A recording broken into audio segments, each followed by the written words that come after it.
L'objectif de cette vidéo, c'est d'illustrer comment est-ce que l'on peut constater que Google Consent Mode est bien mis en place depuis l'interface Google Analytics.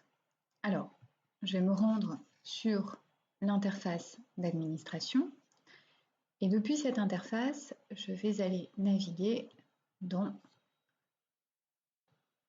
collecte de données et modification. Et là, ici, dans gestion du consentement, je vais avoir, pour le flux de données que j'ai sélectionné, un indicateur global de la prise en compte du consentement utilisateur. Donc là, on voit qu'il n'y a aucun souci.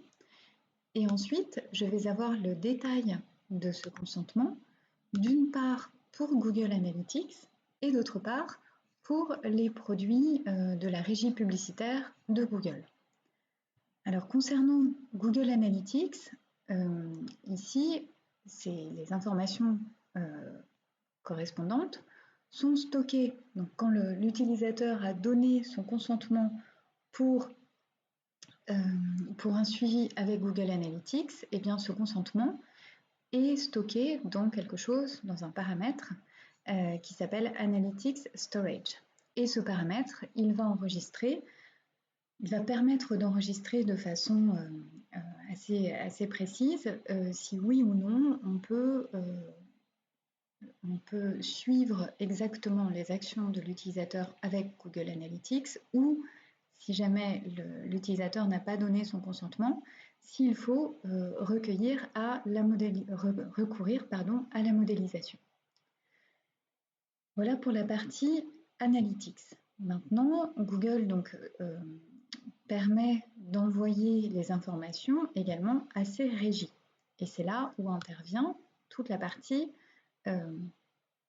consentement, cette fois-ci des régies publicitaires.